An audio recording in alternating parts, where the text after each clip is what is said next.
Okay. It's recording. Yep. Okay. Let me see. Okay. I don't know who needs to hear this, but leave Goldfish alone. Like, for the love of God, leave Goldfish alone. Some of you might have heard of someone called Food Babe, who has a degree in computer science and is a New York Times bestseller in writing about food. So specifically what not to eat.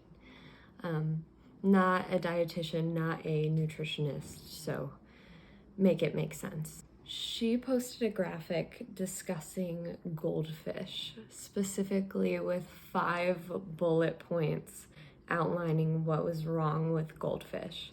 So I thought today we could go through all 5 of those bullet points and discuss why she is wrong. Alrighty then, let's get into it, shall we? Okay, so her first point is white flour. First of all, let's please stop demonizing safe and accessible foods. So what happens is, as the flour is milled, the bran and germ are removed, along with some fiber and some vitamins, and the sucrose is separated from the plant material, and what's left is refined flour. Is refined flour lower in fiber and some vitamins than whole grain? Yes. Does that mean it's going to hurt you and your family? No. In fact, most conventional refined flour is what's called enriched, which is where vitamins are added back into the flour. The fiber is not, the vitamins are. This is wheat. It breaks down into our bloodstream into glucose, which is a vital source of energy. Also, this idea that modern wheat is bad for you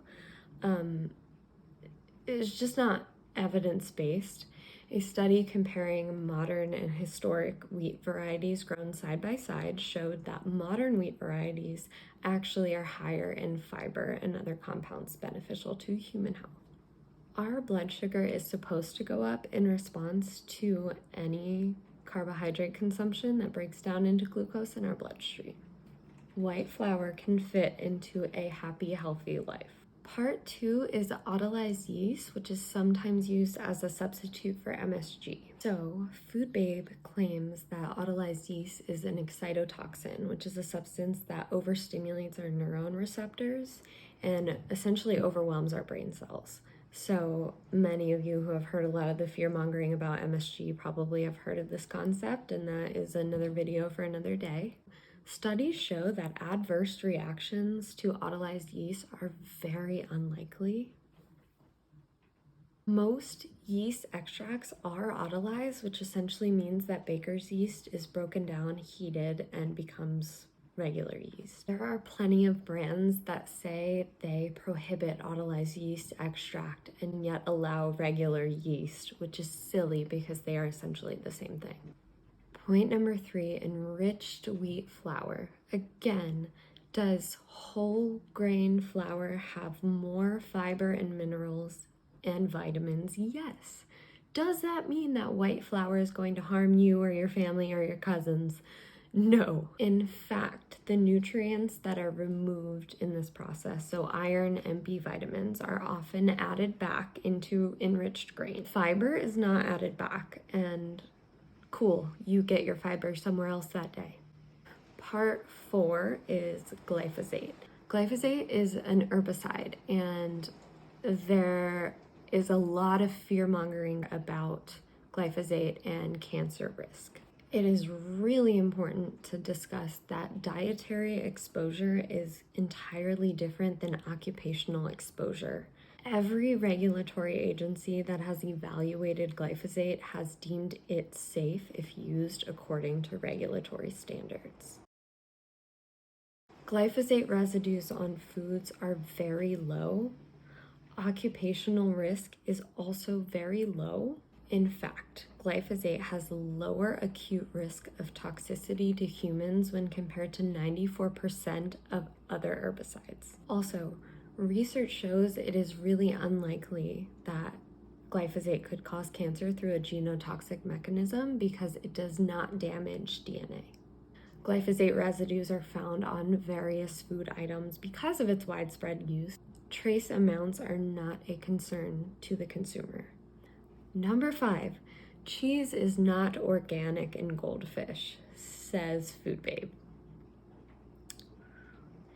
This could also be another video for another day, but organic can use pesticides as long as they are deemed natural.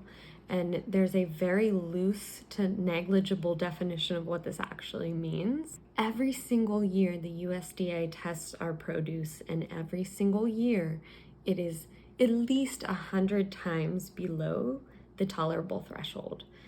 You would need to eat something like 8,000 conventional peaches for pesticide residues to show up in your bloodstream. If you want to buy organic, but please don't let the fact that the cheese in Goldfish is not organic deter you from purchasing a perfectly safe and accessible and fits into your daily life food. As a registered dietitian, I think it is extremely important that we recognize the harm that can be done in demonizing perfectly safe foods that can absolutely fit into people's lives, and also recognize that food shaming is not associated with improved health outcomes in any context. So, justice for Goldfish.